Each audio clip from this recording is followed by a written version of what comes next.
Bien, bonjour à tous et toutes. Écoutez, c'est une première pour moi aujourd'hui. Je n'avais jamais animé de web réunion sous cette forme, mais je suis très heureuse de le faire et très heureuse aussi d'y accueillir pour cette première Laurent Mukeli, pour une première pour moi, mais qui n'est pas une première pour Ne les laissons plus faire, bien sûr, puisque cette réunion s'inscrit dans le cycle de prise de parole que nous souhaitons donner à tous et toutes pour réfléchir sur cette crise du Covid et comment est-ce qu'on met en place une société qui serait celle que nous souhaitons pour après. Aujourd'hui, avec Laurent Mukeli, qui est un chercheur, un sociologue qui travaille dans un laboratoire à Aix-en-Provence, à la Maison méditerranéenne des sciences de l'homme, qui est un laboratoire qui est situé dans un quartier populaire d'Aix-en-Provence. Et Laurent Mukeli est un sociologue qui est très attaché à toutes les questions de sécurité. Nous avions eu l'occasion de travailler et de monter ensemble un observatoire régional de la délinquance et des contextes sociaux dans un autre temps. Et il a une approche euh, fort intéressante de toutes ces questions-là, une approche que nous n'entendons pas ou très peu dans les médias et surtout les canaux auxquels nous sommes habitués. Alors aujourd'hui, comme vous le savez, nous allons nous intéresser aux questions de la police, de la démocratie et des inégalités sociales dans ce contexte de crise très particulier. Et je voudrais commencer tout de suite en remerciant bien sûr encore Laurent Mukeli d'être là, en faisant référence à un documentaire qui est passé sur Arte très récemment, que vous pouvez retrouver encore, je crois, qui s'appelle Tous surveillés et dans lequel Laurent Mukeli intervenait pour expliquer que ce qui se passe en Chine, ce que la Chine connaît depuis plusieurs années déjà, cette société qui est très surveillée, cette société dans laquelle on met en place des systèmes de surveillance des gens qui permettent, en fonction, vous savez, en fonction de ce que vous faites bien ou de ce que vous ne faites pas bien, il y a des applications sur le téléphone qui font que vous avez le droit de faire des choses ou vous avez moins le droit de faire des choses. Ça nous semble de la science-fiction et pourtant ça existe là-bas depuis plusieurs années. Euh, Aujourd'hui, en France, en Europe plus largement, avec cette crise du Covid, c'est la porte ouverte en fait. Ce sont des passerelles qui peuvent se mettre en place parce que, bien sûr, il y a des lobbies, il y a des personnes qui souhaiteraient que cette société de la surveillance très renforcée puisse advenir. Alors comment est-ce que dans ce contexte, en Europe, est-ce qu'il est possible qu'aujourd'hui, nous voyons arriver des choses qui nous semblent encore de la science-fiction et qui existent pour autant en Chine? Comment est-ce qu'on peut, nous, en tant que responsables politiques, en tant que citoyennes, en tant que citoyens, donner notre vision des choses? Comment est-ce que nous pouvons à la fois aller vers une société qui soit épanouie et donc soit une société de sécurité, mais sans pour autant laisser les libertés fondamentales de côté. Laurent Mukeli, je pense que vous êtes en ligne maintenant. Voilà, j'ouvre quelques pistes de façon peut-être un peu désordonnée, mais à dessein, parce que notre souhait n'est pas ici de donner un chemin qui soit complètement construit, mais bien de donner la possibilité de construire ce chemin ensemble. Dans ce cadre-là, Laurent Mukeli, que pouvez-vous nous dire de ce parallèle que l'on pourrait faire entre la Chine et l'Europe? Comment est-ce que vous voyez les choses? Comment est-ce que ces histoires de drones, de surveillance, et puis également ces applications Stop Covid qui posent des questions éthiques fondamentales, comment est-ce que tout ça est en train de se mettre en place? Quels sont les risques? Quels sont peut-être les bénéfices que l'on pourrait tirer de cela? En bref, quelle société voyez-vous poindre ici et comment est-ce que nous pouvons y donner notre grain de sel et comment est-ce que nous pouvons faire en sorte que cette société ne soit pas une société mortifère, mais soit bien une société d'épanouissement humain. Bien, bonjour, merci beaucoup pour l'invitation. Bonjour Gaël, ça me fait plaisir de vous revoir. Je vais répondre tout de suite en attaquant avec parce que c'est un très bon moyen d'entrée, en attaquant avec le parallèle avec la Chine. Pour dire la chose suivante, la France n'est évidemment pas la Chine. Néanmoins, je pense on se rassure à bon compte si on s'arrête sur le fait de dire, ben voilà, nous sommes une démocratie, la Chine c'est une dictature, donc ça n'a rien à voir, donc point final, circuler. Voilà. Je pense que ce serait une erreur de faire ça pour deux raisons fondamentales.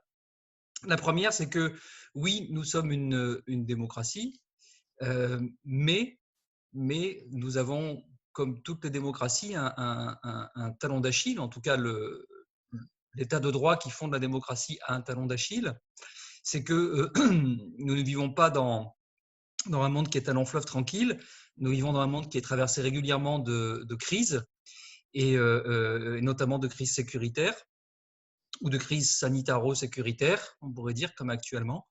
Et on voit bien que dans ces moments de crise, il se trouve régulièrement des voies pour venir remettre en cause tel ou tel de ces aspects de l'état de droit, tel ou tel de ces libertés publiques, tel ou tel de ces protections de la vie privée. On le voit depuis des années, en fait, lorsqu'on sous couvert de lutte contre le terrorisme, en particulier évidemment lorsque est instauré un état d'urgence. Et à beaucoup d'égards, on le voit actuellement avec cette crise sanitaire, mais qui pose aussi des questions évidemment de surveillance. Donc ça, voilà, je pense que c'est important à dire. C'est quelque chose que les juristes savent bien. Hein, comment est-ce qu'en période de crise, on met en place des réglementations dites d'exception, que ce soit des lois, des décrets, peu importe le niveau de normes juridiques dont il est question, mais on met en place des outils juridiques dits d'exception dont on constate qu'ils ont une forte tendance par la suite en fait à se banaliser. On est à peine, vous le savez, à peine l'état d'urgence post-attentat 2015 disparu que a été votée une loi qui fait rentrer dans le droit commun toute une série de choses qui étaient dans l'état d'urgence. Et c'est comme ça en fait depuis de nombreuses années, depuis les années 90 en réalité. Donc voilà, le talon d'Achille des démocraties, il est là, et on peut donc et on a tout à fait raison de vouloir être vigilant là-dessus. Et il faut rester très vigilant là-dessus, parce que à chaque fois qu'une crise majeure se produira, nous en vivons une à certains égards actuellement, hein, même s'il faut pas non plus même si elle a été beaucoup trop dramatisée, on en vit une, et il peut en advenir d'autres encore plus graves. Et c'est ces situations-là qui risquent de mettre en péril la démocratie, et de brouiller beaucoup cette frontière, encore une fois, avec laquelle on se rassure à bon compte quand on regarde de loin les Chinois, qui nous paraissent en plus quelque chose d'un peu exotique. Très peu de gens connaissent tout ça, etc. Voilà. La deuxième chose qui me rendrait prudent sur l'idée que nous sommes bien tranquilles et il n'y a pas à s'inquiéter, c'est que derrière cette question des régimes politiques différents, il y a dans nos démocraties, il y a un gros point commun, et certains acteurs qui militent pour développer la société de surveillance. Le point commun, c'est le fait que les industriels qui fabriquent les outils technologiques de cette surveillance sont les mêmes. Il faut voir qu'aujourd'hui, j'ai publié en 2018 un livre sur la vidéosurveillance qui s'appelle « Vous êtes filmé, enquête sur la vidéosurveillance » où j'explique ça. Pour résumer, il y a un marché mondial des technologies de surveillance, avec bien sûr, dans ce domaine comme dans d'autres, les deux géants qui sont les Américains et les Chinois, mais également des plus petits pays qui sont très forts sur certaines niches, parce que ce sont par ailleurs des sociétés qui ont un complexe militaro-industriel très fort, et que les applications de surveillance sont des choses qui procèdent en fait de la même logique, qui ont un pied dans le militaire, un pied dans le civil, et qui sont fabriquées par des groupes industriels qui sont par ailleurs également fabricants d'armes diverses, bref. Donc parmi ces petits pays, il y a notamment la France et Israël. Donc tout ce petit monde-là est en concurrence sur toutes ces technologies, là, et les industriels qui les produisent, eux, se moquent éperdument de savoir s'ils le vendent à des dictatures ou à des démocraties. La France est un marchand d'armes parmi les plus importants du monde et ne se pose pas non plus trop de questions éthiques pour savoir à qui on vend nos armes. Voilà. Donc les processus industriels sont les mêmes. Et les industriels, qui sont des gens très rationnels, ils ont un programme de développement industriel et ils ont un business plan. Et donc, le but du jeu, c'est de vendre le plus possible ces choses-là. Donc, pendant l'actuel confinement et état d'urgence sanitaire, on a vu fleurir un certain nombre de drones au-dessus de nos têtes. C'est quelque chose que j'annonçais à la fin de mon livre en 2018. Je disais que je ne suis pas devin, c'était juste que c'était évident parce que c'était déjà dans le plan de développement industriel. donc présenté dans les salons privés, tout ça. Il suffisait de suivre un peu la chose. Et on voyait arriver deux choses qu'on a vérifiées. La première, c'est l'offensive sur la reconnaissance faciale, qu'on a beaucoup vu pendant en particulier la campagne pour les élections municipales, dans un certain nombre de programmes. Et la deuxième, c'est les drones, qu'on a vu donc sortir en temps de confinement, avec toute l'aberration, évidemment, qui existe, mais comme c'est le cas sur beaucoup de ces technologies, l'aberration qui est le décalage énorme qu'il y a entre les besoins et ce à quoi cette technologie répond. Les drones, fondamentalement, ça sert absolument à rien, évidemment, tel que ça a été utilisé dans le confinement. Je dis bien absolument à rien, puisque le but du jeu, c'est quoi? C'est de repérer dans des endroits cachés des gens isolés. Voilà. Donc, les deux types qui se baladent sur la plage, les trois qui sont partis faire une randonnée dans un massif, etc. Ce qui ne représente absolument aucun danger en termes sanitaires. Absolument aucun. Bon. Par contre, les endroits où il y a danger, là, tout le monde s'en fiche. Les endroits où il y a danger, c'est par exemple le supermarché et épicerie, seul lieu ouvert pendant le confinement où les gens s'engouffrent pour acheter à manger dans des proportions parfois elles-mêmes un peu délirantes, et où là, jusqu'à une époque très très récente, personne n'avait de masque, personne n'avait de gants, personne n'avait de gel pour se laver ni avant ni après les mains, etc. etc. Voilà. Donc on est là sur donc, des dimensions qui n'ont absolument rien de rationnel. Et on voit bien donc apparaître le deuxième acteur, après les industriels, qui sont les élus, certains élus. Le développement de toutes ces technologies repose, c'est ce que j'explique dans mon bouquin, repose fondamentalement sur l'alliance et la convergence d'intérêts de fait entre les industriels qui sont là pour vendre, pour faire du business, et certains élus qui sont là, eux, pour faire de la politique avec les technologies de surveillance. Voilà. Donc ce processus-là, c'est bien, encore une fois, et ces acteurs, ils sont là en permanence, ils travaillent en permanence, ils sont présents dans certaines villes, ils ont un lobby également dans les assemblées parlementaires, à l'Assemblée nationale et au Sénat. Et par ailleurs, donc, il y a ces industriels. Leur pression, je dirais, est quasi permanente. Et lorsque se présente, avec les états d'urgence, qu'ils soient sanitaires, qu'ils soient terroristes, peu importe, lorsque se présentent des situations exceptionnelles, ça crée pour eux des fenêtres d'opportunité, des effets d'aubaine, on dirait, en économie, dans lesquels ils s'engouffrent. Et tout le risque, comme on le disait tout à l'heure, et je termine là-dessus pour boucler la boucle, tout le risque est donc que ces choses réputées exceptionnelles, en réalité, se banalisent et s'installent pour devenir quotidiennes par la suite. Je voudrais juste revenir sur ce fait-là, ce que vous décrivez, c'est-à-dire l'état de sidération dans lequel on est et qui permet d'ouvrir ou ne pas ouvrir ces fenêtres-là. Alors, c'est Gramsci qui disait que c'est voilà, dans ces moments-là que naissent les monstres. Et les monstres, on voit bien, ils sont en effet à l'affût. Cette société du tout surveillé, etc., comme vous le disiez très bien, il y a des industriels qui n'attendent que ça, qui là, sans doute, voient une occasion qui est la plus belle qui soit pour pouvoir mettre ça en place. Et comment est-ce que, en tant que citoyenne, en tant que citoyen, on peut réagir par rapport à ça? Parce que même lorsqu'on a du recul, une réflexion sur les choses, je prends mon petit cas personnel, mais lorsque on avait son attestation et qu'on allait en voiture, moi j'avais l'impression d'être une fugitive, et j'avais le cœur qui palpitait en me disant là je vais me faire arrêter par la police. Et en même temps on se dit mais comment est-ce que je peux en venir à avoir une telle trouille alors qu'en fait, voilà, vous citiez tout à l'heure le cas de ces personnes sur la plage. On est allé l'autre jour arrêter une mamie de 80 ans parce qu'elle s'était assise pour se reposer un petit peu sur la plage sur laquelle elle faisait sa promenade quotidienne. Voilà, on arrive à des choses qui sont quand même assez folles. Mais justement, cet état de sidération-là, qui me paraît, moi, très dangereux, comment est-ce qu'on pourrait le transformer pour en faire quelque chose de passer de la sidération à la réflexion politique et à une réflexion qui justement, mette en distance, à distanciation, toutes ces politiques que certains industriels veulent mettre en place. Comment est-ce qu'on transforme cet état de sidération qui est figé en quelque chose qui pourrait être un mouvement et aller vers quelque chose de positif? Est-ce que vous voyez une porte de sortie là-dessus? Alors, je distinguerai deux niveaux. Il y a un niveau national où ça devrait être l'enjeu du débat politique démocratique. Enfin, on voit bien que le débat politique, qui est, depuis quelques années, il est quand même réduit à peau de chagrin. c'est de mon point de vue assez, c'est de mon point de vue assez dramatique. Tant qu'il n'y a pas de réelle reconstruction d'opposition politique, tant qu'il n'y a pas de mouvement politique pour porter ça, ça va être un petit peu compliqué, évidemment. Le deuxième niveau, c'est le niveau local.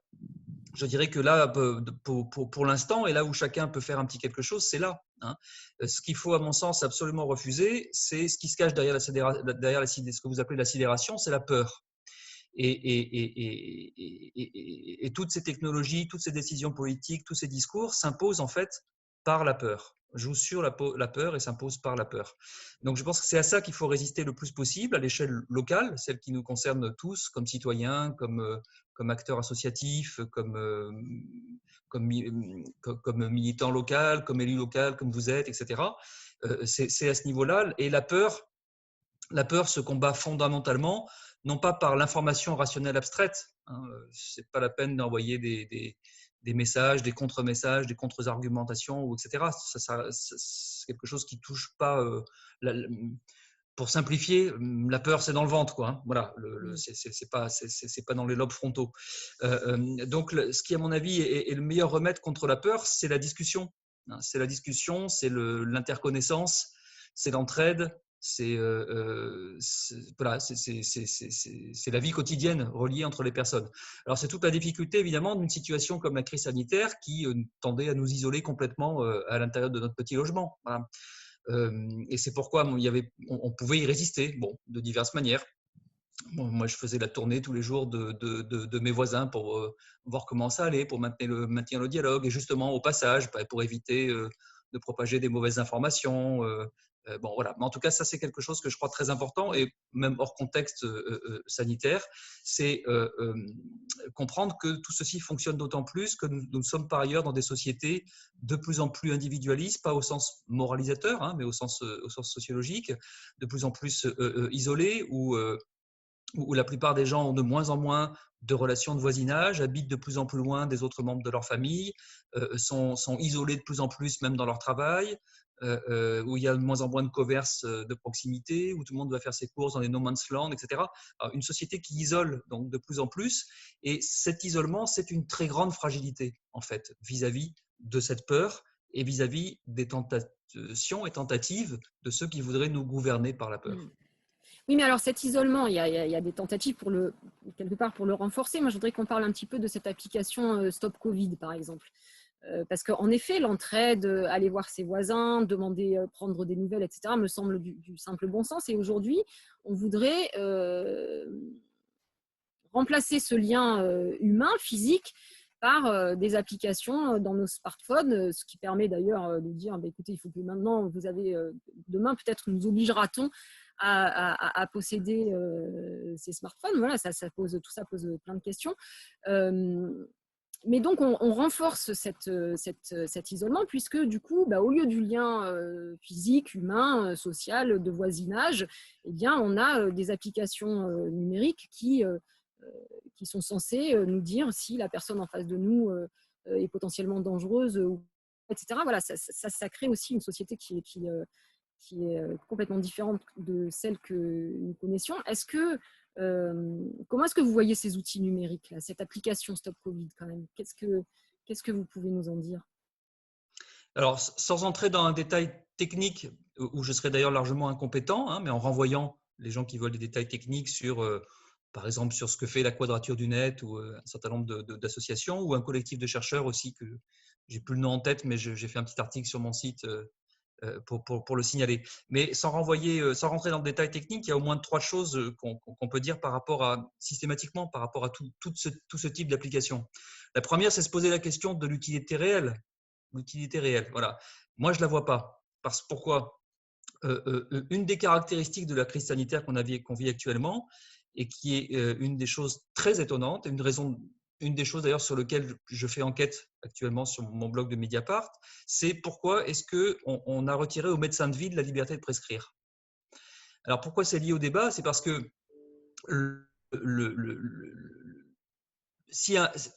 c'est quoi cette idée d'application? Si c'est l'idée qu'il faut repérer les gens presque malgré eux. Ça supposerait donc qu'il y ait des gens qui voudraient cacher qu'ils sont malades, ce qui serait quand même, ce qui est une aberration. Hein, sauf exception, personne n'est suicidaire. Hein. Et sauf exception, si quelqu'un se sent ou même suppose qu'il est malade, son réflexe logique, c'est d'appeler son médecin. Par conséquent, le relais de la politique sanitaire, ce sont les médecins. C'est les 225 000 médecins de France qu'on a infantilisés pendant cette crise en leur refusant donc la liberté de prescrire, et qu'on infantilise à nouveau en leur disant que ce n'est pas eux le maillage nécessaire pour repérer et soigner les gens, qu'il nous faut pour ça une application. Excusez-moi, je me permets d'intervenir parce qu'on les instrumentalise peut-être quelque part aussi, puisque ces médecins recevront une rémunération supplémentaire de 2 euros lorsqu'ils ils pourront donner des informations de base sur leurs patients, et puis cette rémunération sera de 4 euros s'ils donnent des informations un peu plus importantes. C'est quand même un pas là qui est franchi et qui est assez stupéfiant, me semble-t-il. Mais oui, c'est gravissime à tout point de vue. Hein. D'abord, en termes, donc, j'appelle d'efficacité, comment dire, il y a une espèce de logique de flicage, pour dire les choses, dont la logique scientifique et médicale est tout à fait discutable dès la base, en termes d'efficacité. Comme ce qu'on disait tout à l'heure pour les drones, fondamentalement, est-ce que ça sert à quelque chose? La réponse est non. Voilà. Deuxième chose, c'est gravissime de vouloir acheter des informations à des médecins, qui plus est, à les acheter en contradiction avec certains éléments fondamentaux de leur éthique professionnelle et du secret médical. C'est quand même 3 choses qui sont juste hallucinantes. Et il n'y a pas besoin de rentrer davantage dans les détails pour déjà dire que les gens qui conçoivent ça, ce sont eux qui ont un problème, quoi. Ça ne devrait pas être possible. Nous avons par ailleurs tous les outils en termes d'organisation sanitaire pour que les informations remontent selon les canaux habituels de l'alerte sanitaire, de la compilation de données sanitaires, de médicovigilance, on va dire, en termes généraux, sans qu'on ait besoin ni de passer par-dessus, ni d'acheter des médecins ou que sais-je. Enfin, toute la logique même de cette opération pose, à mon sens, vraiment des questions que je ne vois pas débattues dans le débat public, et c'est dramatique. Je vois des gens qui s'empaillent sur des petites questions techniques ou juridiques pour savoir si à tel point-là, l'alinéa 3 du projet 2 lui-même est attentatoire à tel truc, ce qui est très bien. Hein. Il faut bien sûr un débat juridique sur toutes ces questions, mais avant même de rentrer là-dedans, c'est la logique globale de ces projets qu'à mon sens, il faut effectivement questionner. Et donc, pour en revenir à cette application Stop Covid, quels sont... il ne s'agit pas de détails techniques, mais au niveau de l'éthique, comment est-ce que cette application pourrait être mise en place? Quels pourraient être les garants démocratiques de vérification de ce qu'il est possible de faire, de ce qui n'est pas possible de faire, etc. Comment est-ce qu'un tel projet peut passer devant le Parlement? Qu'est-ce qu'on sait de ça aujourd'hui? Parce que là encore, nos gouvernants prennent appui sur le fait que nous avons une crise et qu'il faut gérer et que c'est extrêmement urgent. Mais est-ce que on n'enlève pas des garanties démocratiques justement dans ces moments de crise en arguant de l'urgence simplement? Ah, mais c'est tout à fait certain. On voit bien, mais ça met en cause la façon dont nous sommes globalement dirigés, le management politique, on va dire. Hein. C'est-à-dire que les contrôles démocratiques qui existent, les vérificateurs de loi a posteriori ou a priori, les instances administratives indépendantes, les parlementaires, etc., encore faut-il qu'ils soient réunis. Or, sous couvert d'urgence, qu'est-ce qui se passe? Il se passe que dans un bureau à Paris, il y a quelques personnes qui décident tout seules. C'est ça le truc qui se passe, en fait, je crois, tout simplement. Je ne suis pas le premier à dire. Hein, on se souvient tous de la vidéo de la députée La République En Marche qui disait ça très bien aussi, hein, qui disait, voilà, ils sont 4, en fait, à tout décider. Hein. Il y a le président de la République, son secrétaire de l'Élysée, le Premier ministre et son DIRCAB. Déjà, 4, c'est eux qui décident tout. Ensuite, lorsqu'ils veulent quelques avis techniques, ils appellent un conseiller, ils forment un petit conseil scientifique ad hoc dont la composition pose beaucoup de questions, hein, sur la cooptation entre copains qui sont tous du même endroit, voire même en conflit d'intérêts. Enfin bref, il y a un tas de soucis que ça pose. Mais c'est un tout petit nombre de personnes qui, parce que c'est l'urgence et la crise, court-circuitent en réalité toutes les instances de délibération, de débat, de contrôle, d'avis qui permettent à la démocratie de fonctionner de manière normale. Donc on en revient à ce qu'on disait tout à l'heure. Hein. Voilà, qu'est-ce que la démocratie, c'est formidable, mais si en question de crise, tout d'un coup, elle disparaît, c'est dramatique et ça pose de graves questions.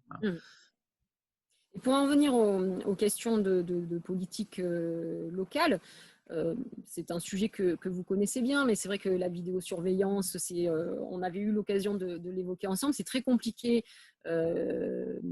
d'expliquer aux gens ce qu'est réellement la vidéosurveillance, ce à quoi ça sert et ce par quoi on pourrait la remplacer. Alors aujourd'hui, dans un état de crise tel que nous le connaissons, on voit bien les envies qui se font jour et on voit bien aussi les difficultés des élus qui voudraient faire autrement, qui voudraient expliquer autre chose, qui voudraient répartir l'argent public non pas forcément dans des caméras mais peut-être dans des jardins publics, dans le lien justement entre voisins, dans le lien intergénérationnel, etc. Mais on voit bien les difficultés auxquelles ils vont être confrontés. Est-ce que vous ne voyez pas là une difficulté encore supplémentaire? C'est tout à fait certain. Il y a une bataille intellectuelle, morale et politique qui a été perdue depuis longtemps, abandonnée en fait depuis longtemps. Alors même qu'en réalité, à mon sens, il serait très facile de construire, il est non seulement facile de construire un discours intellectuel cohérent sur toutes ces questions, mais il serait relativement facile, à mon sens, de le porter politiquement, à condition d'être très très fort dessus, très très dur dessus, et pas de passer son temps à faire un pas en avant et deux pas en arrière, comme l'ont fait beaucoup de nos élus nationaux classés à gauche, pour dire les choses, depuis une quinzaine d'années. Ça, voilà, je prends qu'un exemple, la police de proximité. C'est quelque chose c'est ce que la majorité des citoyens demandent, quelles que soient leurs opinions politiques par ailleurs. Deux, c'est des choses très simples à mettre en œuvre, etc. Trois, ça fait très bien fonctionner ensemble en plus une administration d'État et des collectivités territoriales. Quatre, les policiers qui souvent au début rechignent parce qu'on leur a beaucoup mis dans la tête l'image que pour être un vrai policier, il fallait courir après les gros méchants, faire des belles poursuites en voiture, faire crisser les pneus, etc. Quand ils s'aperçoivent que ce système-là les enferme dans une citadelle assiégée et avec des populations qui ne les aiment pas, si au bout d'un moment ils s'aperçoivent qu'une autre façon de faire la police, au contraire, ça les fait connaître, reconnaître, remercier, apprécier, la plupart d'entre eux n'en sont que ravis. Bon. Dans la plupart des autres pays occidentaux, ce qu'on appelle la police communautaire est quelque chose qui est banalisé, il n'y a pas de débat idéologique, etc., comme il y a pu y avoir en France. Bon. Voilà typiquement donc les raisons sont ailleurs. Si ça n'a pas marché, c'est parce qu'on n'est pas capable manifestement dans la gauche politique, on va dire, de tenir un discours clair et cohérent face à par ailleurs ce qui le dénie de l'autre côté. Voilà. Qui a vraiment expliqué pourquoi c'était une catastrophe quand M. Sarkozy allait tuer la police de proximité à Toulouse en 2002. Bon, voilà, ça c'est quelque chose. Et pourtant, je répète, c'est une attente de la population. Parmi les enquêtes de l'Observatoire dont vous avez parlé tout à l'heure, il y en avait qui portaient aussi sur le sentiment d'insécurité et sur les attentes de la population.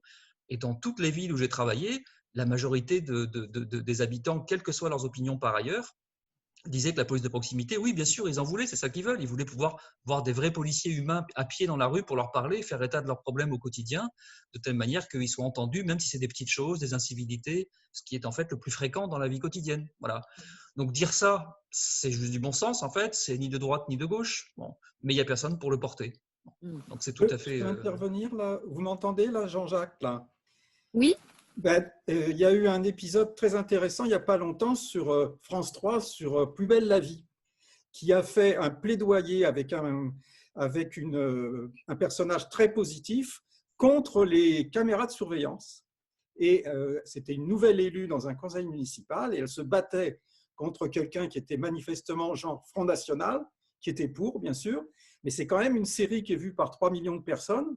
Et je pense que c'est intéressant de noter qu'une série comme ça prend nettement, comment dire, se montre nettement en faveur contre les caméras de surveillance. Voilà, c'était tout ce que je voulais dire. Ok. Sur les caméras, alors, c'est effectivement compliqué hein, de se bagarrer là-dessus. Il faut trouver il faut trouver des compromis. Voilà, quand on est arrivé à certains points de certaines choses, bon, c'est toujours très difficile de revenir en arrière quand on fait des choses. Quand une ville crée une police municipale, elle ne va pas la supprimer après. Quand elle arme sa police municipale, elle ne pourra pas la désarmer après. Voilà, il y a des choses sur lesquelles il est très difficile de revenir. Mais par contre, on peut à tout moment dire ok stop, on fait un point de la situation, on regarde vraiment ce qui se passe, on calcule combien ça coûte, on réfléchit et on essaie de faire mieux. Voilà. Oui, mais la difficulté, c'est que dans ce moment-là, justement, on ne prend pas le temps de dire stop. Dans ce moment que nous vivons, c'est la course en avant, développons les drones, etc. Donc, les élus locaux qui souhaiteraient, comme le pointait Jean-Jacques, comme c'était mis dans cette série, qui souhaiteraient aller vers autre chose, ils se trouvent confrontés au mur du « mais non, c'est pas possible, il y a urgence, il faut faire ». Et le problème, c'est que pourquoi pas dans un moment de crise, pourquoi pas. Mais c'est ce que vous disiez tout à l'heure, c'est-à-dire que ce moment de crise peut servir à mettre en place de façon très pérenne des choses qui ne devraient être mises en place que pour ces moments très particuliers de crise. Et là, comment faire, comment peuvent agir les élus locaux, c'est une question à laquelle je n'ai pas forcément de réponse toute faite. Hein. Oui. Non, ben voilà, quand on est dans la crise, à part faire ce dont on parlait tout à l'heure, hein, à savoir rappeler que l'essentiel, c'est la solidarité. Voilà. Et que la meilleure des vigilances, c'est celui qui veille sur quelqu'un d'autre et pas l'intervention d'une quelconque technologie venant fliquer les gens. Voilà. Ça, c'est ce qu'il aurait fallu marteler, c'est évidemment ça. Voilà. Que prendre soin des autres, ça n'est pas envoyer une technologie les surveiller. Ce sont deux choses qui n'ont rien à voir. Et peut-être que le grand malentendu de l'application Stop Covid, c'est justement de faire passer l'un pour l'autre ou de mélanger les deux. Voilà. En effet. Alors, je voudrais peut-être maintenant qu'on aborde la deuxième partie de cette réunion. On souhaitait évoquer des questions liées aux inégalités sociales et les questions donc liées au fait de surveiller. Oui, mais qui surveille-t-on? Comment surveille-t-on? Est-ce qu'on surveille de la même façon dans les quartiers populaires et dans les beaux quartiers? Est-ce qu'on surveille de la même façon en milieu rural et en milieu urbain? Quelles sont les différences? Et qu'est-ce que vous, en tant que sociologue, vous pouvez dire sur ces questions-là? Alors, c'est une très bonne question. La réponse est évidemment non. Ça ne se passe pas de la même manière partout. Hein. Je dirais de manière générale, de mon point de vue, la crise sanitaire actuelle n'invente rien. Elle révèle et elle caricature les fonctionnements qui existaient déjà dans à peu près tous les domaines, en tout cas tous ceux que moi je peux observer ou comprendre. Donc c'est la même chose ici. Hein, c'est la même chose ici. La surveillance n'est évidemment pas la même. Le comportement des policiers n'est pas le même selon les quartiers et les milieux sociaux dont il est question. Ça, c'est tout à fait certain. Et donc, ce qui existait déjà avant se trouve juste caricaturé, en fait. Voilà. Alors, ça se voit depuis les tout premiers jours du confinement, en fait. Hein. Moi, je me souviens dans la presse locale, pour la région parisienne, je n'habite pas la région parisienne, mais il y a eu très vite des articles dans le journal Le Parisien nous disant à tel endroit, dans tel quartier, politique de la ville bien connu, il y a eu tel incident parce qu'il y a des gens qui sont dehors, qui n'ont pas l'attestation ou que le contrôle de police se passe mal, jusqu'à des faits très graves comme il y a pu y avoir encore il y a une dizaine de jours à Villeneuve-la-Garenne. Bon, voilà. Donc c'est permanent. Et puis bon, les médias parisiens sont concentrés sur la région parisienne évidemment, mais c'est des choses qui existent aussi un petit peu partout, en réalité. Alors le problème est le suivant, c'est-à-dire que le risque évidemment, c'est que quand on met en avant ça, Et bien derrière, politiquement, évidemment, il y a tous ceux qui s'empressent de récupérer ça sur le mode « on vous l'avait bien dit, c'est tous des sauvages dans les banlieues, ils sont même pas capables de respecter ça ». Enfin voilà, il n'y a qu'à voir la fachosphère, elle n'était remplie que de ce genre de choses, qui est évidemment très mensongère et très intéressée, puisque en réalité, absolument rien ne nous indique qu'il y a significativement plus de gens qui tentent au plus possible de sortir, pour résumer les choses, dans les quartiers populaires que dans les quartiers plus aisés. Bon. Et pourtant, c'est pas faute d'avoir des raisons de le faire dans les quartiers populaires. Il faut rappeler quand même l'importance des situations de surpeuplement des logements. Il faut rappeler rappeler le fait que la précarité exacerbe les conflits intrafamiliaux. Il faut rappeler que dans beaucoup de familles de quartiers populaires, on n'a pas d'équipement informatique qui permettent que les enfants fassent en ligne leurs devoirs tous les jours, etc. Ou quand il y en a un, il n'y en a qu'un pour toute la famille. Et puis d'ailleurs, les enfants, ils n'ont pas chacun leur chambre, enfin, etc., etc. Voilà. Toutes ces choses qui sont bien sûr passées sous silence par ces discours qui stigmatisent les quartiers pauvres. Et malgré ça, en tout cas tous les témoignages que j'ai pu recueillir sur certains quartiers où j'ai des gens qui m'informent, il n'y a pas du tout de phénomène massif. Au contraire, on peut dire qu'on a des gens qui globalement ont été très apeurés, puisque par ailleurs, ils ont aussi peu de moyens de faire face. Ils sont en précarité à tout point de vue, y compris donc sanitaire. Il y a eu par ailleurs, on n'a pas encore de statistiques nationales là-dessus, mais il y en a déjà dans d'autres pays. Le milieu social est un des facteurs. Les gens les plus pauvres sont globalement les plus touchés, les plus malades, à l'exception de la petite frange parmi les gens les plus aisés, la petite frange de ceux qui ont des métiers extrêmement relationnels, comme notamment les élus. C'est sûr que tous les gens qui passaient leur temps à serrer les mains et faire la bise dans les semaines juste avant, voilà, beaucoup d'entre eux, du coup, ont été infectés. Mais à part ces métiers hyper relationnels très particuliers, il y a un facteur social. Bon. Donc, et puis, dernier élément, quand on se promène en secteur plus aisé, c'est-à-dire plus souvent périurbain, voire rural, on constate tout autant de gens, voire beaucoup plus, qui sont en train de faire leur jogging, de sortir leur chien, etc., etc. Et il est frappant, moi c'est des observations que je fais avec 2-3 amis, on s'amuse à le faire, on s'amuse entre guillemets à le faire un peu systématiquement dans nos communes respectives.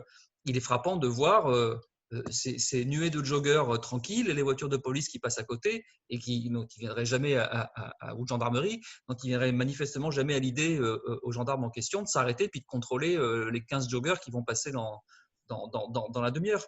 Donc, c'est une ambiance qui est globalement différente, c'est des relations qui sont globalement différentes, c'est des points de vue des uns et des autres qui sont différents. Et malheureusement, oui, les relations entre la population et la police dans les quartiers pauvres sont dans l'état d'extrême dégradation qu'on connaît. Et ça a juste été caricaturé pendant cette crise, puisque du coup, les policiers avaient au fond un outil répressif de plus, qui était ce contrôle de confinement, ce contrôle d'attestation et cette possibilité de mettre une nouvelle verbalisation. On peut aisément imaginer, voilà. Bon, à tel point d'ailleurs, il faut le savoir, à tel point d'ailleurs que la tension montant beaucoup, je sais, j'ai plus les dates précises en tête, c'était à peu près 3 semaines, je crois, les tensions commençant à monter un peu partout, au ministère de l'Intérieur, on a clairement donné des consignes pour limiter les contrôles parce qu'on se disait que ça allait finir par déclencher des émeutes. Voilà.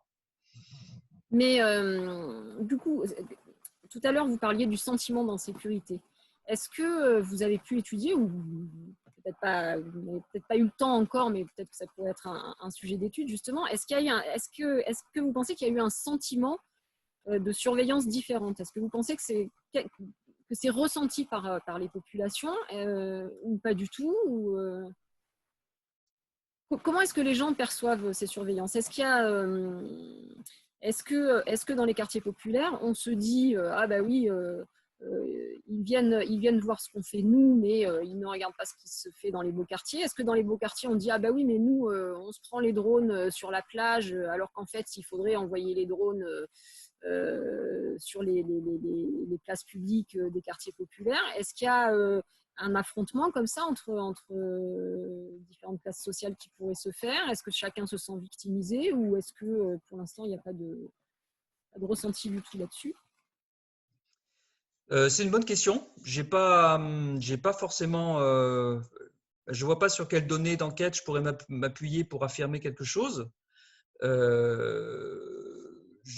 J'ai le sentiment que la plupart des gens, on va dire, soit se fichent, soit n'ont pas le loisir de s'intéresser à ce qui se passe dans d'autres milieux sociaux, soit en ignorent les conditions de vie réelles.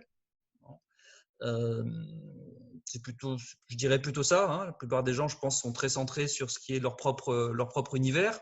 La plupart des habitants des beaux quartiers ne se rendent pas compte de qu'est-ce que ça peut être une famille nombreuse en très grande précarité à tout point de vue dans un HLM en situation de confinement, tant qu'on leur a pas en tout cas posé la question et alerté la réflexion dessus. Et de l'autre côté, je ne pense pas que la famille en question se pose beaucoup de questions sur les univers les plus aisés qu'elle ne connaît pas. Voilà. Par contre, ce qui est à mon avis certain, c'est que dans les quartiers les plus pauvres, contrôle de confinement ou crise sanitaire ou pas, je ne pense pas que ça a changé quoi que ce soit au sentiment très clair pour eux que la police, au fond, est l'instrument principal, on va dire, et le marqueur quotidien de leur situation de domination violente. C'est ce qu'ils ressentent. Hein. Je me fais juste le témoin de leur ressenti, de leur domination violente, et pour certains, ils ajouteraient raciste. À tort ou à raison, encore une fois, hein, je rends compte simplement de ce qui est l'opinion. Et évidemment, malheureusement, voilà, un certain nombre de choses auxquelles on a assisté confirment ça. Hein, confirment ça. C'est quelque chose, bon, je ne vais pas faire trop long là-dessus, mais c'est quelque chose sur lequel quand même on alerte depuis très très longtemps en France et sur lequel il y a eu à plusieurs moments, je répète, c'est pas porté politiquement et c'est bien dommage parce qu'il y a eu à plusieurs moments des occasions de consensus politique là-dessus. Hein, je rappelle que le premier rapport public en France qui dit il y a une dégradation sérieuse des relations police-population, il faut refaire de la proximité, etc., c'est le rapport Perfit en 76. Hein. Donc, Monsieur Perfit n'était pas un grand gauchiste que je sache. Voilà. Donc, ce sera répété par le rapport Bonne Maison en 82, ce sera répété par un rapport Jox, je ne sais plus en quelle année, ce sera bref, ça ne cesse en fait. Bon. Donc, il y a eu à plusieurs moments des occasions, bon, elles n'ont jamais été saisies et on est aujourd'hui dans une situation qui est complètement bloquée, avec en plus des forces de police qui font aussi un petit chantage permanent hein, sur les gouvernements, hein, sur le mode si on relâche la pression, ça va vous péter à la figure, nous sommes votre dernier rempart. Hein, voilà. Ça, c'est un discours qu'on entend beaucoup. Je l'entends beaucoup, moi, dans la hiérarchie policière. Je l'ai entendu chez certains élus. Voilà. C'est tout à fait. C'est d'autant plus dramatique, à mon sens, que d'autres façons de faire sont tout à fait possibles, relativement facilement et relativement rapidement. Et j'en aurais même des exemples concrets s'il fallait. Merci. Je ne sais pas s'il y a des personnes qui souhaitent intervenir, poser des questions, faire des remarques. Oui, on les voit. Vous êtes bienvenus, si vous le souhaitez. Donc, bonjour Hélène, donc Hélène Bonnet, je travaille en club de prévention, milieu que vous connaissez bien. Et effectivement, je voulais réagir sur la police de proximité, puisqu'en 2002, effectivement, on a vu arriver la BAC dans les quartiers et disparaître petit à petit la police de proximité. Moi, j'étais éducatrice de rue à ce moment-là. Et effectivement, ça a changé le rapport des jeunes et des familles à l'ordre public. Il y a une espèce de crispation qui s'est faite et effectivement, je pense vous parliez des possibles, enfin de solutions possibles pour les élus. La police de proximité en est une. Mettre de l'humain dans la rue, que ce soit alors en termes de police de proximité ou de personnel éducatif, peut être beaucoup plus efficace que des drones qu'on lance pour vérifier si les gens sont bien chez eux. Et vous parliez des marqueurs quotidiens de domination que peut représenter la police. Donc, pour le confinement, par exemple, donc, moi, je travaille pour une association dans le 93. J'étais sur une grosse commune. Ce marqueur cette peur de la police, associé à la peur du virus, ça fait que les gens finalement sont peu sortis. Et qu'effectivement, moi, quand je regardais la télé, je ne retrouvais pas ce que nous remontaient les équipes et les partenaires du terrain. C'est qu'il n'y avait pas le feu dans les cités. Alors, il y a eu, bien évidemment, hein, on peut pas le nier. Mais par exemple, la ville sur laquelle j'interviens, elle a été… tous les partenaires, que ce soit la préfecture, les services de sécurité, la police, étaient très, très surpris de voir que ça ne s'est pas embrasé. Et ça ne s'est pas embrasé parce que les gens avaient peur déjà d'être malades. On a stigmatisé, ils ont bénéficié d'une espèce de stigmatisation, pour le coup positive. Là, dans le 93, tout le monde meurt. Donc les gens sont peu sortis, mais mouraient quand même parce que toutes les personnes âgées sont mortes au domicile et bien souvent pas comptabilisées d'ailleurs, et avec des gens qui n'ont pas pu faire leur deuil. Et malgré tout, il n'y avait pas de colère. La colère était… la peur a remplacé la colère. Et je pense que c'est ce qui a sauvé la vie de beaucoup de monde aussi, puisque l'espace public n'a pas été tant que ça occupé finalement par les jeunes. Et on peut en être plutôt satisfait, nous aussi. Le banditisme a continué, le trafic de drogue a continué, mais les gens, j'ai en tout cas ce sentiment, alors je pense qu'on en saura plus dans les mois à venir, dans le cadre de synthèse qu'on va mettre en place suite à ce confinement qu'il y a eu sur nos territoires d'intervention, mais je pense que les gens ont été conscients qu'ils risquaient quelque chose et pas seulement la sanction financière. Parce que effectivement, j'ai eu le sentiment quand même qu'il y a eu les gardes à vue, les comparutions immédiates, il y en a eu quand même un petit peu moins. Donc effectivement, ça n'a pas allumé le feu dans les cités. Mais en revanche, les gens se sont très bien comportés. Et moi qui habite dans une ville un peu plus bourgeoise, bien mieux que mes voisins. C'est-à-dire qu'ils respectaient davantage les jeunes sortaient parce que les parents n'en pouvaient plus. C'est-à-dire qu'ils étaient confinés dans des tout petits appartements et, et au bout d'un moment, c'était sortez 1 heure, sortez 2 heures, mais ne restez plus là, c'est plus possible. Sauf que la réponse dehors, c'était Et là, on rentre dans un cercle complètement… ils prenaient une amende dehors, l'amende est arrivée 3 semaines après et les violences familiales ont commencé dans la famille parce que l'amende arrivait, etc. Et je trouve que on a stigmatisé ces populations qui ont fait preuve de solidarité, d'entraide, malgré des injonctions et puis des espèces une surmédiatisation de leur quartier en les montrant du doigt, en disant c'est eux les responsables, c'est eux qui sortent, c'est eux les mauvais, alors qu'ils ont tout vécu bien mieux que nous. Et je me demande s'ils n'ont pas même vécu de manière beaucoup plus sanitaire que d'autres. Voilà, je voulais juste intervenir là-dessus. Merci beaucoup de cette intervention qui donne des pistes de réflexion que moi, en tant qu'élu local, je trouve vraiment très intéressantes et en effet un regard un peu différent de celui qu'on a l'habitude de porter sur ces populations. Donc ça me semble un début de chemin vraiment voilà, positif. Et maintenant, comme le disait Laurent Mukeli tout à l'heure, des possibilités de se saisir de ces objets, il en existe. Encore faut-il que, en effet, les élus, et pas seulement les élus d'ailleurs, hein, l'ensemble des citoyennes et des citoyens, puissent à un moment, osent à un moment se saisir de ces relais-là et remettre l'humain. Je reviens à l'application Stop Covid qui me pose moi vraiment la question de mettre une machine à la place de l'humain, mais c'est exactement le même système qu'on voit hein, dans la mise en place des vidéosurveillances et ce qu'évoque Laurent Mukeli avec on remplace la police de proximité par des caméras de surveillance et comme il le dit très bien, malheureusement on a vu à Nice, malgré ce que pouvait dire monsieur Estrosi, que malheureusement les caméras de vidéosurveillance n'empêchent pas les attentats et de même que l'application Stop Covid, comme le portait Laurent tout à l'heure, n'empêchera pas. Quel est l'objet réel d'une telle application, puisqu'en effet, les gens n'ont pas envie de tomber malades et les gens n'ont pas envie de mourir, qu'ils soient d'ailleurs riches ou pauvres. Donc, je trouve en tout cas cette piste vraiment intéressante. Est-ce qu'il y a d'autres personnes qui souhaitaient intervenir, poser une question ? Oui, moi, je voudrais intervenir. Merci d'abord pour cette initiative qui nous permet encore une fois de rencontrer M. Mukeli. Les propos sont toujours très intéressants pour les personnes qui interviennent sur les territoires où les logiques de sécurité, de population et de stigmatisation sont toujours à l'œuvre. Merci beaucoup. Moi, je voulais faire deux observations, deux réflexions sur la stigmatisation des populations, très court.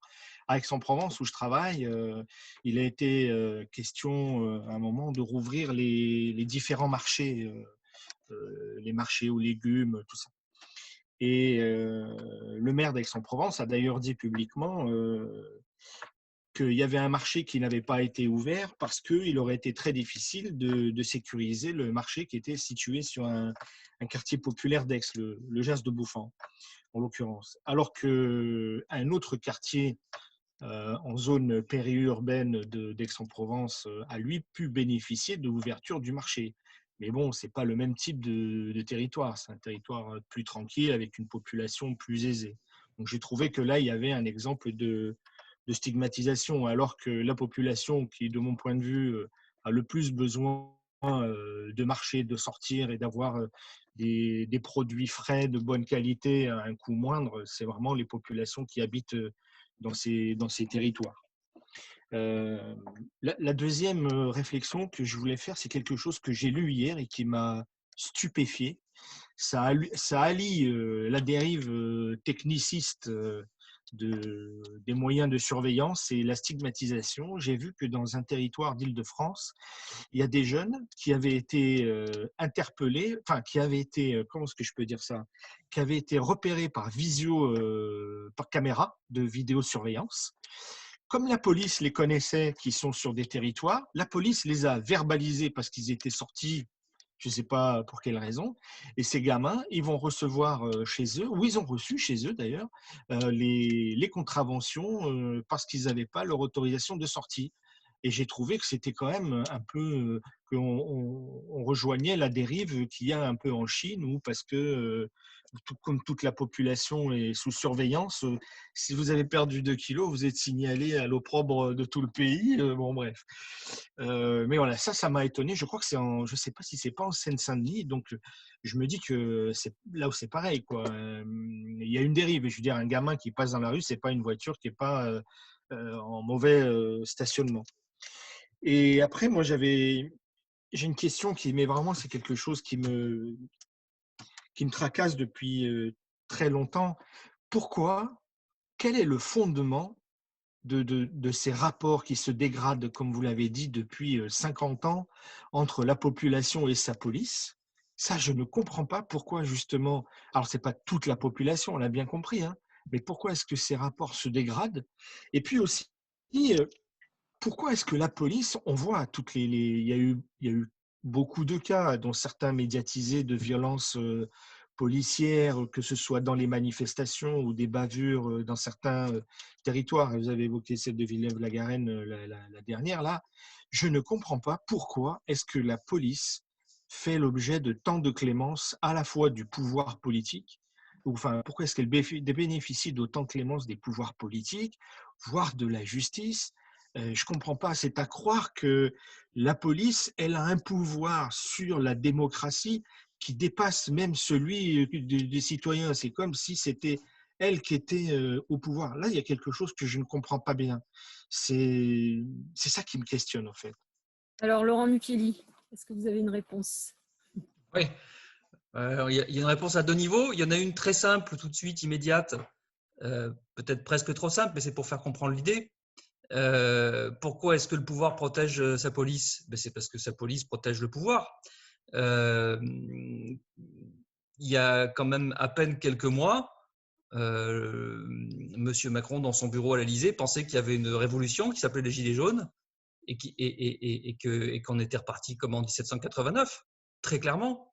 Et qu'est-ce qui a fondamentalement maté ce mouvement, si ce n'est la répression policière? Donc voilà, là il y a une réponse tout à fait claire.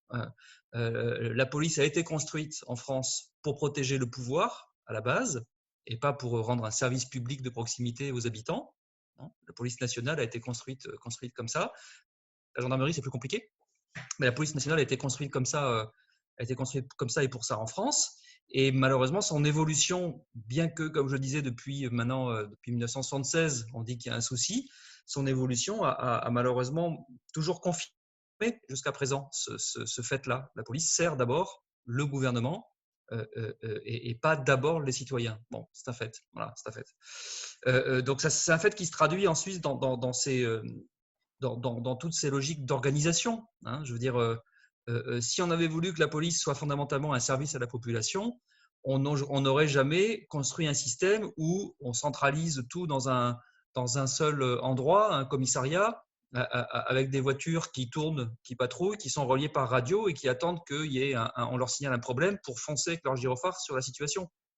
Ça, c'est le modèle donc de réaction centralisée à distance. Si on avait voulu que ce soit un service aux habitants, dès le départ, on ne fait pas ça. Dès le départ, on fait des postes de police, au contraire, diversifiés, décentralisés dans tous les quartiers, où on a des policiers qui sont multifonctions. Hein. On casse aussi ces logiques d'hyperspécialisation qu'il y a au sein de la police. On a des policiers qui savent faire de tout. Ils savent faire de la prévention, ils savent faire de la police administrative, ils savent faire de la police judiciaire. Bref, ils sont gardiens de la paix, hein, dans toute la force de cette expression qui n'a plus que le nom aujourd'hui, malheureusement. Hein. Mais donc, on fait ça. On les fait du coup patrouiller beaucoup plus à pied ou en vélo, de telle manière que les citoyens peuvent parler avec eux et qu'eux puissent parler. On leur fait recueillir de l'information au quotidien. Parce que le but de la relation police-population, c'est pas de faire ami-ami, c'est pas de se faire payer des cafés ou de jouer au tarot, évidemment. Hein. Le but pour la police, c'est de recueillir de l'information, parce que l'information, c'est le nerf de la guerre. Un policier qui n'a pas d'information, c'est un policier qui est aveugle. Le jour où il y a un souci, un début d'émeute, si le commandant de CRS qui arrive de sa caserne à 200 km de là, il n'a pas un policier de proximité pour lui dire qui est qui fait quoi, etc., il est aveugle. Donc, il risque de faire évidemment 10 fois plus de bêtises. Même chose en police judiciaire. S'il faut interpeller une famille dans laquelle il y a les dealers de drogue dans tel quartier, si personne ne connaît le quartier, ça donne des aberrations qu'on voit régulièrement. Hein. J'ai vu ça à de nombreuses reprises. Hein. On arrive, on a peur de tout, on enfonce 5 portes avant de trouver la bonne. Enfin, bon, des choses. Alors que dans l'immeuble, tout le monde sait que c'est la 3e porte à gauche de la coursive B2 du machin, où il y a la famille qui deal dans le quartier. Tout le monde le sait, sauf la police. Bon. Bref, ce genre d'aberration est le produit de cette logique d'organisation, hein, indépendamment même du rôle politique qu'on donne à la police, de protection de l'État. C'est dans son organisation même, hein, qu'elle est pensée, qu'elle n'est pas pensée pour être un service de proximité aux habitants. C'est ça qu'il faudrait arriver à remettre en cause un jour. C'était la tentative de Chevènement en 98. C'est ce qu'on voit très bien fonctionner dans d'autres villes et dans d'autres pays, hein, que la France. Merci. On arrive sur la fin de cette émission. Est-ce qu'il y a d'autres interventions, d'autres questions ? Oui, alors moi j'ai des questions de la page Facebook. Alors, première question. Dans de nombreux autres pays, il n'y a pas eu de mise en place ou de réflexe d'état d'urgence. Pourquoi est-ce que la France l'a fait et pas ailleurs? Alors après, 2 commentaires. Sur les chercheurs qui avaient édité le petit livret sur Stop Covid, sont des chercheurs de l'INRIA. Voilà. Autre commentaire, le canal Saint-Martin n'est pas un quartier politique de la ville. À titre personnel, moi j'avais été très surpris du peu de couverture médiatique sur la rue Montorgueil à Paris. Bon, pour ceux qui ne connaissent pas Paris, c'est une rue piétonne très chic, à loyer très élevé. Et en fait, il y a eu quelques brefs reportages sur le fait que, en fait, comme les marchés, pas les marchés, mais les marchands de vivres étaient très nombreux dans la rue, il y avait une surabondance des habitants qui, le dimanche et le samedi, continuaient, alors qu'on était en confinement, à faire comme si de rien n'était et à ne respecter aucune distanciation sociale. Et que, ce qui m'avait surpris, c'était que c'était à peu près concomitant, un peu après les reportages sur ce qui s'était passé en Seine-Saint-Denis, mais que la couverture médiatique sur ce qui se passait dans cette rue en particulier était quasiment nulle. Fin de ma parenthèse personnelle. Autre commentaire de Facebook. Depuis des années, des chaînes de télévision passent et repassent des émissions de type police sur les insécurités, souvent avec un effet zoom, j'imagine, accentuateur. Est-ce que cela ne fait pas monter l'anxiété? C'est le débat entre réalité de l'insécurité et sentiment d'insécurité. Question personnelle, est-ce que vous avez des données statistiques sur la criminalité pendant le confinement? Est-ce qu'elle a diminué? Est-ce qu'elle a augmenté? Est-ce que c'était en fonction des natures d'activités criminelles? Je vous remercie. Laurent. Oui, bon, je vais commencer par le dernier point parce qu'il est technique et facile à répondre. Oui, toutes les organisations policières disent que pendant le confinement, ce qui est l'essentiel de… alors, pardon, je parle de la police en tenue de la vie quotidienne, hein, donc de ce qu'on appelle la sécurité publique en police, la gendarmerie départementale en gendarmerie. Donc, leur cœur d'activité, on va dire, c'est ce qu'ils appellent en langage policier la délinquance de voie publique, l'ensemble des vols, cambriolages, rixes diverses et variées sur la voie publique, certaines dégradations de biens publics, etc. Bon, voilà, toutes ces choses-là, ils disent tous que selon les endroits, ça a chuté de 1/3 à la moitié. Voilà. Alors, comment est-ce qu'on pourra le voir très précisément? Il y a un organisme ministériel au sein du ministère de l'Intérieur qui s'appelle Interstat, tout attaché. N'importe qui le tape sur Google et cet organisme tient un baromètre mensuel. Donc, il est très clair que probablement le mois prochain, au mois de juin, on verra apparaître les premières analyses de la baisse des délinquances de voie publique pendant la période de confinement, et que ça pourrait être chiffré de manière assez précise, le cas échéant avec des données départementales, s'il y a des… voilà, ça c'est tout à fait clair. Ça n'est évidemment que la partie la plus visible de la délinquance, la délinquance dite de voie publique, celle qui concerne principalement les quartiers pauvres, celle qui est le plus visible, ce n'est évidemment qu'une partie de la délinquance. Pour ne prendre qu'un exemple, il n'y a aucune raison de penser que pendant ce temps-là, la fraude et l'évasion fiscale n'ont pas continué de plus belle, bien sûr. Voilà. Je reviens pour appuyer ce qui était dit sur la question à propos, ce que vous disiez aussi, Arnaud, à propos des beaux quartiers parisiens. Moi, j'ai même, pour prendre un exemple encore plus flagrant, j'ai même vu dans la presse il y a une dizaine de jours, alors je ne sais plus dans quelle rue parce que je n'habite pas Paris, mais je ne sais plus dans quelle rue, mais d'un beau quartier, une fête s'était improvisée en fin de matinée avec la sono qui va bien, les petits djembés qui tapent qui vont bien, provoquant un attroupement général. Dans aucun quartier de banlieue, on a vu ça. Dans aucun quartier pauvre, on a vu ça. Bon, donc c'est vraiment une blague de raconter que c'est un truc des quartiers pauvres de ne pas respecter. C'est un pur préjugé total. Mais on peut même aller plus loin. Non seulement il y a cette fête, mais on voit dans les petits reportages qu'il y a eu là-dessus, donc l'intervention de la police qui fait arrêter le bruit et disperser les gens. Mais j'ai lu dans absolument aucun article qu'il y avait eu aucune verbalisation, encore moins de garde à vue, et certainement pas de comparution immédiate. Alors que le tarif pour les jeunes de banlieue, c'est ces trois choses. C'est verbalisation, garde à vue, comparution immédiate. Voilà. L'inégalité, elle est là et elle est depuis la première étape, le constat, jusqu'à la suite judiciaire éventuelle qui est donnée et tout au long de cette chaîne de décision. J'ai peut-être oublié une des questions. Non, ça va? Non, c'est un commentaire sur le caractère anxiogène des reportages qui mettent l'accent ou un effet zoom sur la délinquance, les insécurités. Est-ce que les reportages sont neutres, sous-entendu, j'imagine, ou est-ce qu'ils sont orientés? C'était ça. Autre question. Arnaud, excuse-moi, je te coupe. J'ai un problème technique. Je vais tomber en panne de batterie. Donc, je vais peut-être te laisser prendre le relais parce que mon ordinateur, malheureusement, risque de s'éteindre et je n'ai pas la possibilité de le brancher là où je suis. Voilà. Merci. Oui, donc alors, que pensez-vous de la pétition de SOS Racisme demandant à ce que le gouvernement s'attaque au racisme dans la police?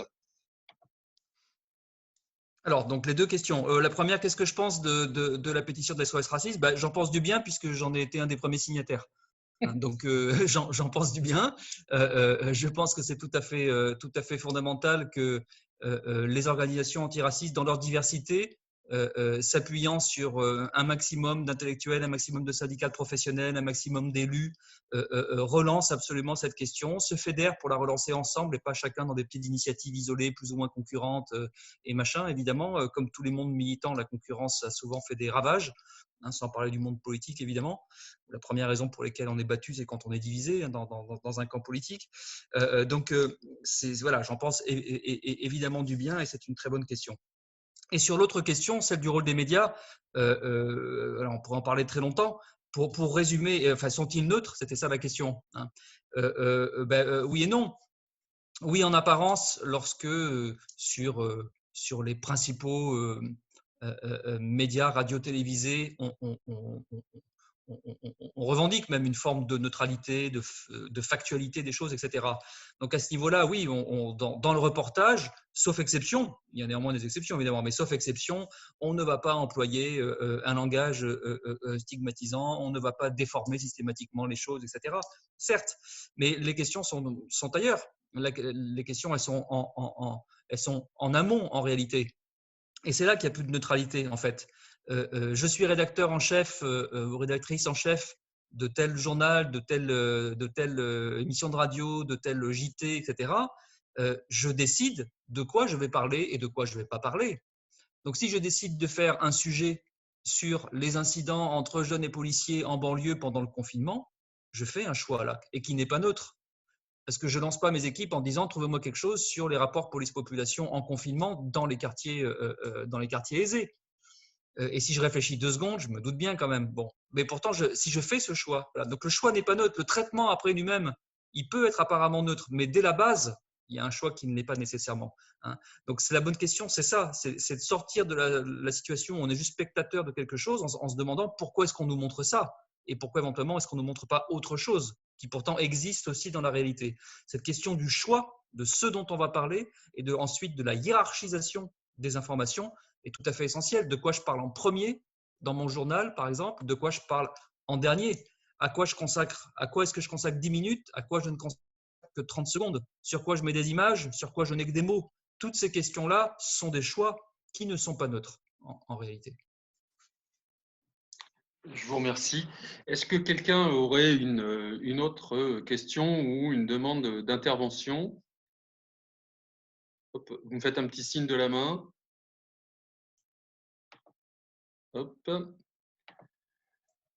Alors, moi j'ai une autre question sur en fait les contradictions qui traversent l'institution policière.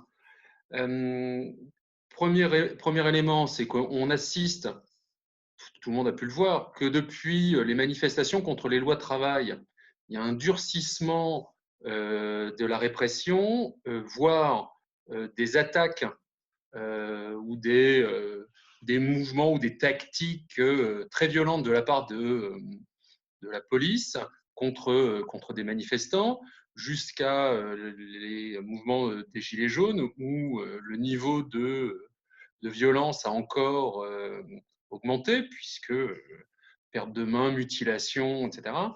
Enfin, je dis etc. C'est dramatiquement violent. Est-ce que c'est lié simplement uniquement à des choix gouvernementaux qui donnent des missions? Est-ce que, au-delà des choix gouvernementaux, il y a une logique répressive d'augmentation de la violence vis-à-vis du mouvement social qui serait interne à la police? En d'autres termes, est-ce que c'est un instrument ou est-ce qu'il y a des choix internes de manière de faire qui se surajoutent aux choix stratégiques du gouvernement? En même temps, on voit que la police s'est vue interdire l'utilisation de masques protecteurs alors qu'ils en avaient pour certains et que leur hiérarchie leur a interdit, et ce faisant mettant leur santé en danger, qu'en même temps les heures complémentaires ne sont pas payées, même si grâce au mouvement des Gilets jaunes, les policiers ont eu des primes. Donc, est-ce que vous pourriez traiter les analyses que vous portez sur l'institution policière? Alors, je ne peux pas aborder toutes ces questions-là parce qu'il y en a beaucoup en fait dans celle-là. En particulier, je peux pas, ce serait trop long de détailler le fonctionnement de l'organisation policière, le fonctionnement du management des organisations, la question des carrières, des primes, etc. Bon, ça fait trop, voilà. Mais je vais me concentrer sur la première question qui était est-ce qu'il y a une augmentation tendancielle de la violence policière, en particulier de ce qu'on appelle le maintien de l'ordre, hein, puisque là, on a quitté la police quotidienne des quartiers pour parler du maintien de l'ordre, des manifestations, du mouvement des Gilets jaunes. Alors, la réponse est oui. La réponse est oui. Nous sommes plusieurs à l'avoir bien documenté, des gens qui connaissent la sociologie de la police. La réponse est oui, mais c'est pas si récent que ça. C'est-à-dire qu'on est aujourd'hui à l'aboutissement, enfin, ça peut encore aller plus loin, hein, mais d'une tendance qui a commencé depuis en fait plus longtemps que ça. Cette tendance, en réalité, elle remonte aux années Sarkozy et on ne l'a pas vue au moment où elle s'est produite.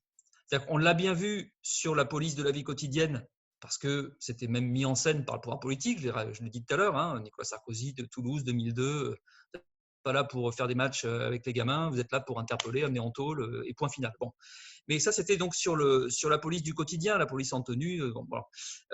Ce qu'on n'a pas vu, c'est comment cette idéologie politique en réalité, concernait tous les métiers de police. Alors, ça n'impactait pas beaucoup la police judiciaire, mais comment ça a impacté aussi le maintien de l'ordre. Bon. C'est sous Nicolas Sarkozy que s'est enclenchée cette logique qu'en termes sociologiques, on appelle une logique de judiciarisation du maintien de l'ordre, auquel on peut même ajouter à certains égards, plus récemment, même certains aspects de militarisation du maintien de l'ordre. Voilà. Mais judiciarisation, en tout cas, ça c'est très clair. Au fond, pour simplifier les choses, hein, jusqu'à la fin du XXe siècle, tout le monde considérait que le progrès dans la façon de faire de maintien de l'ordre, c'était d'arriver à faire avec un minimum de violence, à canaliser avec un minimum de violence les mouvements de foule, les mouvements de protestation, les manifestations. Bon. Il y avait même un savoir français qui était réputé tel en Europe. Il faut savoir que des officiers de CRS, de gendarmes mobiles, allaient faire des formations dans des pays étrangers pour apprendre aux gens à faire le maintien de l'ordre, etc. Bon, voilà. Et le cœur de ce savoir-faire consistait donc dans des façons de co-organiser, de co-gérer au fond les manifestations, les protestations, les mouvements de foule, pour éviter le plus possible, évidemment, qu'on monte en tension et on monte en violence. Voilà. Un vrai savoir-faire d'une forme de prévention, au fond. Hein, voilà.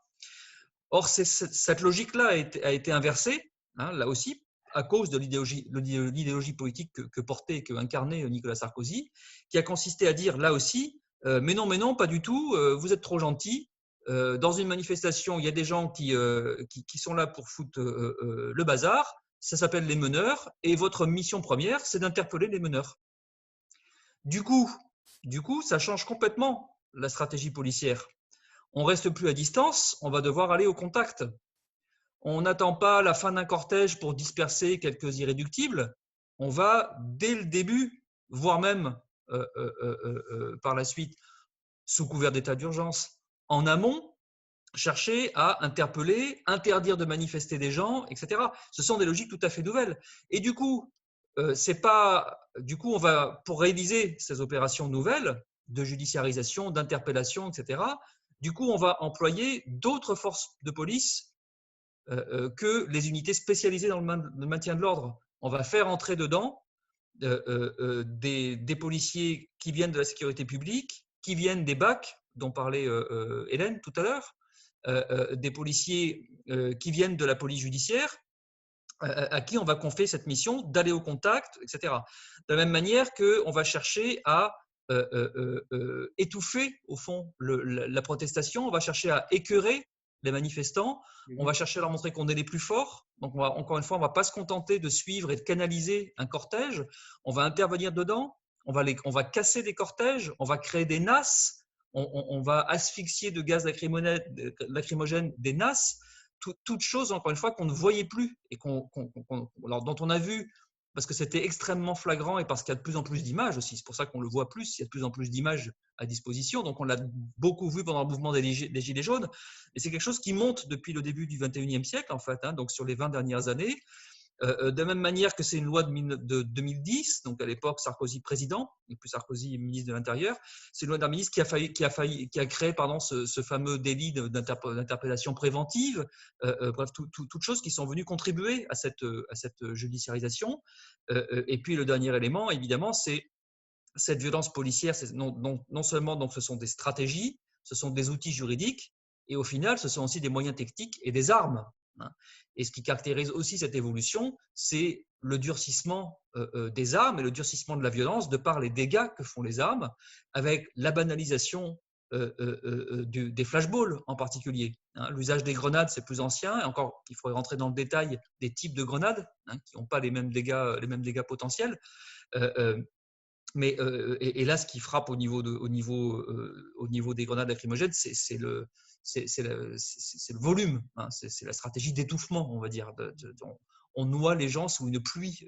Voilà, quand on voit les chiffres du nombre de grenades tirées pendant certains samedis des Gilets jaunes, c'est inédit. On n'a jamais tiré autant et aspergé autant des gens, par ailleurs pas si nombreux que ça, à part les premiers samedis. Bon, voilà.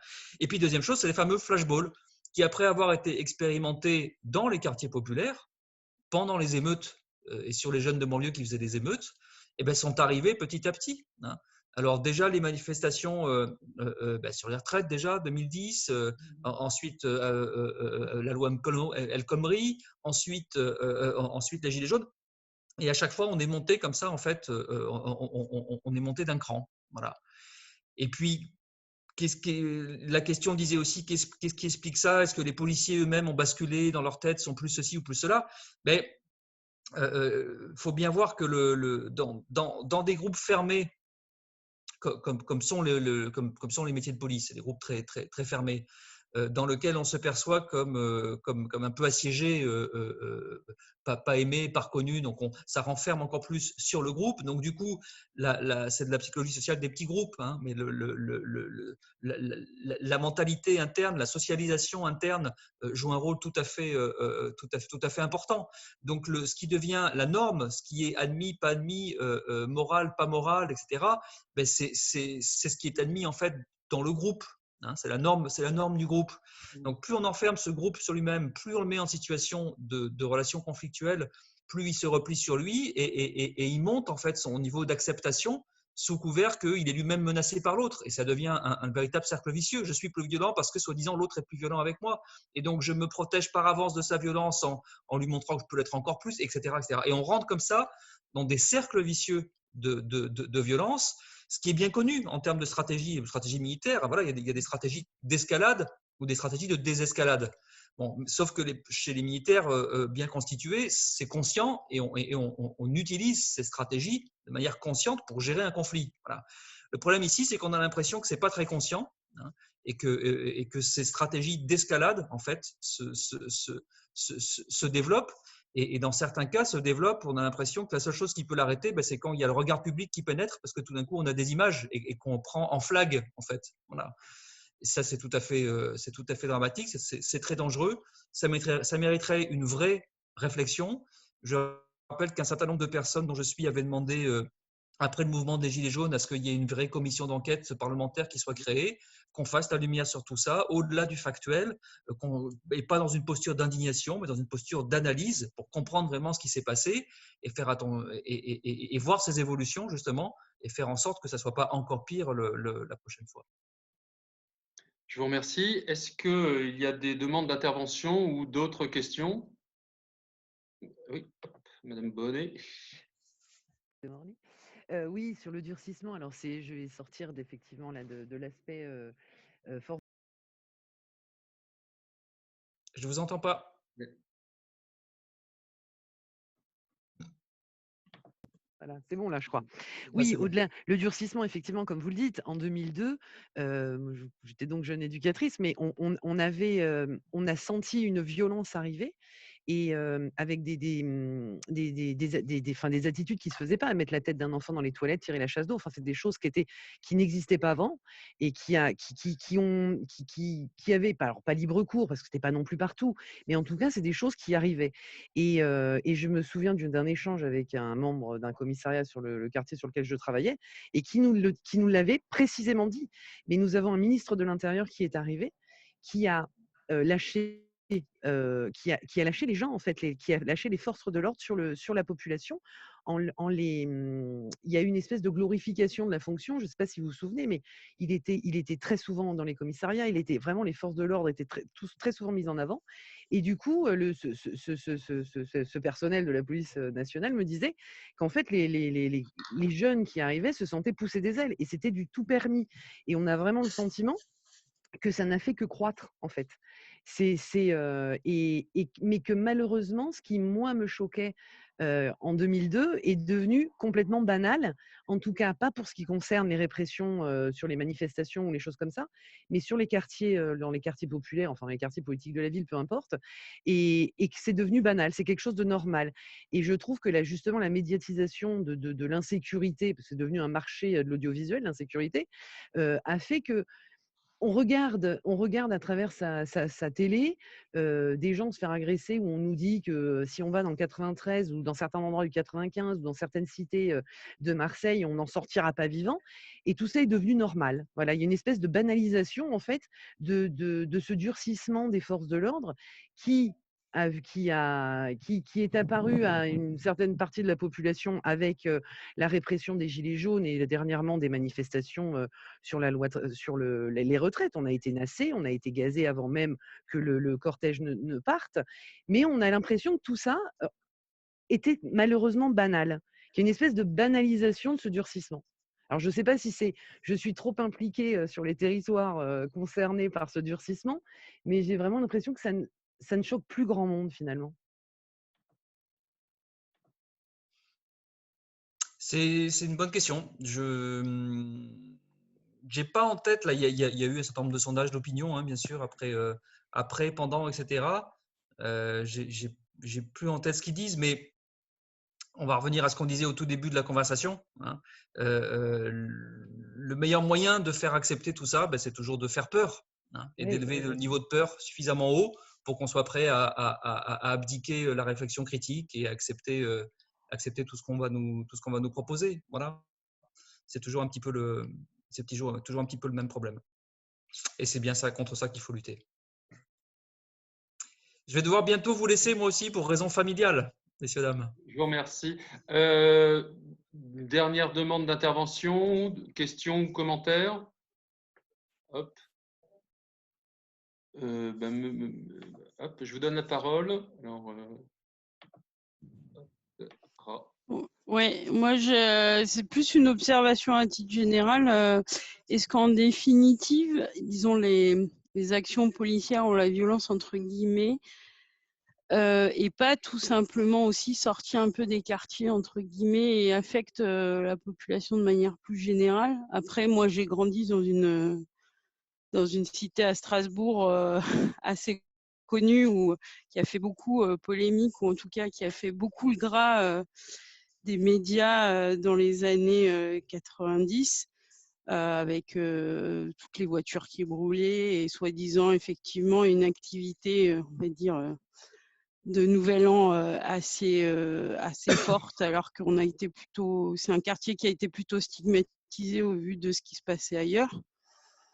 Est-ce qu'en définitive, cette répression-là qu'ont toujours vécu finalement les habitants de quartiers sensibles, parce que ça a toujours été un problème, et c'est pas plutôt généralisé à tous les étages avec les gilets jaunes, ou en tout cas il n'y a pas eu des confrontations nouvelles qui déjà existaient auparavant? Oui, c'est ce qu'on disait tout à l'heure, hein, le symbole du flashball, voilà, qui est sorti des quartiers pour se retrouver sur les Champs-Élysées et sur une autre population. Hein. Sachant d'ailleurs au passage que la grande hantise en fait, hein, du pouvoir politique pendant le mouvement des Gilets jaunes, c'est que les banlieues s'en mêlent. selon leur langage. C'était évidemment leur grande peur. Hein, et pour eux, y compris chez les policiers, les gendarmes, qui disaient si les banlieues arrivent, on sera submergé. C'était comme ça que c'était conçu. Hein, c'est important à dire. Donc oui, bien sûr, madame, c'est le prolongement de ce qu'on disait, c'est ça qui se passe. Hein, c'est-à-dire des choses qui ont été au fond depuis des années initiées, banalisées, rodées dans certains territoires, sont en train de se généraliser. C'est à la fois terrible, en même temps c'est une sorte d'égalité républicaine, si on voulait faire de prendre les choses à l'envers, on pourrait dire, et c'est peut-être ce qui va permettre enfin à certains peut-être d'en prendre conscience, hein, davantage, voilà, parce qu'évidemment, tant qu'on entend vaguement parler de trucs qu'on voit pas bien à la télé, visuellement, et puis les choses où ça arrive vraiment en bas de chez soi, à son voisin, à la fille de son voisin, voire à quelqu'un de sa propre famille, ça change tout, évidemment, ça change tout. Donc ça fait partie des petits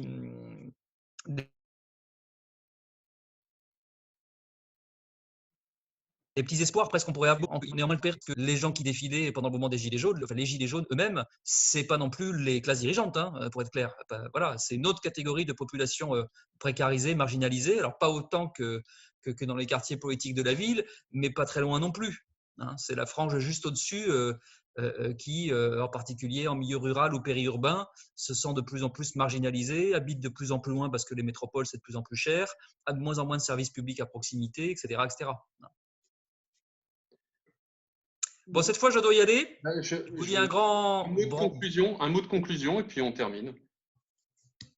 Si c'est vous qui faites la conclusion, Arnaud. Ah d'accord.